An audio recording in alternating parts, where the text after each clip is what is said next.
hawa nafsu bahimiyahnya, hawa nafsu kebinatangan yang ada dalam dirinya, sehingga dia terjatuh menjadi orang-orang yang tidak mulia.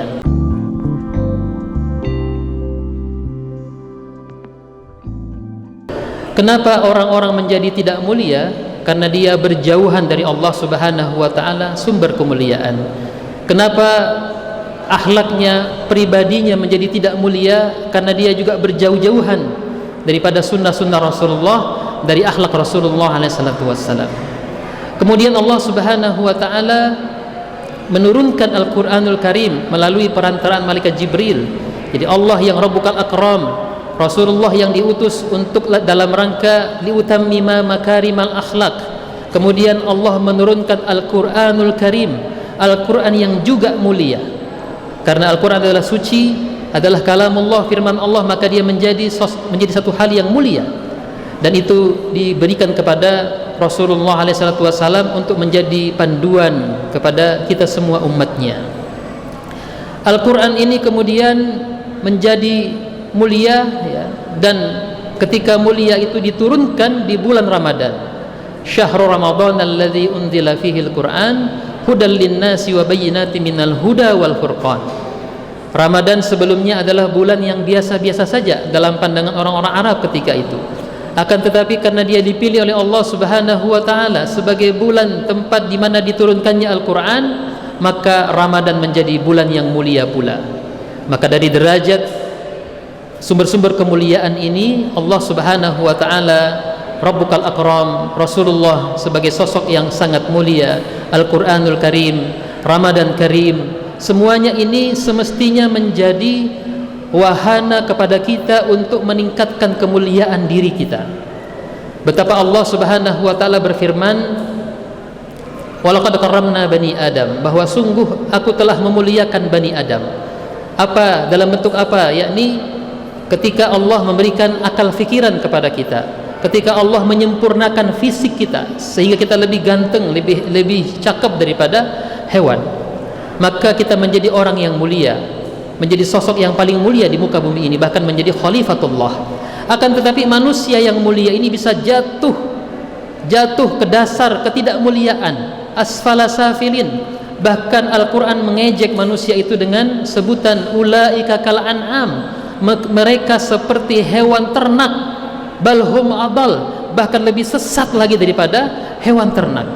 Manusia yang awalnya mulia menjadi tidak mulia karena apa? Karena memperturutkan keinginan syahwat, keinginan hawa nafsunya, hawa nafsu syaitaniyahnya, hawa nafsu bahimiyahnya, hawa nafsu kebinatangan yang ada dalam dirinya, sehingga dia terjatuh menjadi orang-orang yang tidak mulia.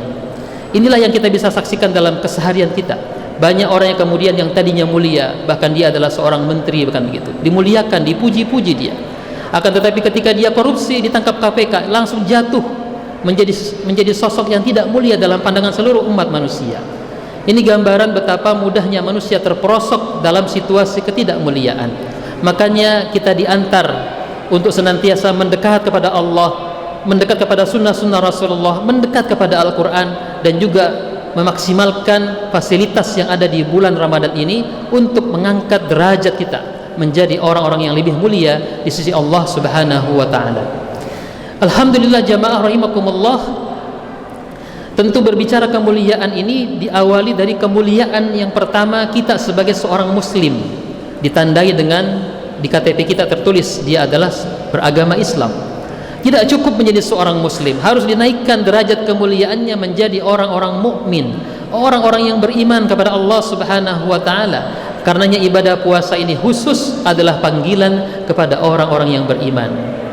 Kemudian naikkan lagi ke atasnya, yakni orang-orang yang muhsinin, orang-orang yang banyak melakukan amal-amal saleh.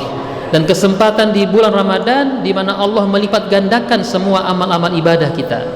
Kemudian di atasnya lagi ada kemuliaan orang-orang yang mukhlasin, orang-orang yang ikhlas beribadah kepada Allah Subhanahu wa ta'ala.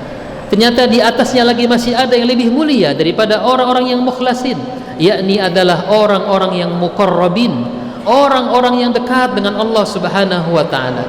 Disebut dalam Al-Quran, was-sabiqunas sabiqun ulaikal muqarrabun. Untuk bisa meraih derajat kemuliaan muqarrabin ini harus berlomba-lomba, bermusabaqah, was-sabiqunas sabiqun. Sehingga kemudian dalam Al-Qur'an dijelaskan, ya ayyuhal insanu innaka kadihun ila rabbika kadhan famulaki. Wahai insan, kata Allah Subhanahu wa taala, innaka kadihun ila rabbika, untuk dekat kepada aku, untuk bisa dekat kepada aku harus kadihun, harus bekerja keras. Sehingga kerja keras itu tidak hanya dalam mencari nafkah, membanting tulang, akan tetapi kemudian untuk mendekat kepada Allah juga perlu kerja keras. Kadihun ila rabbika kadhan famulaki. Dan orang-orang akan sampai kepada kedekatan kepada Allah, muqarrabin itu, sesuai dengan kadar daripada kekuatan kerja kerasnya di dalam beribadah kepada Allah Subhanahu wa ta'ala.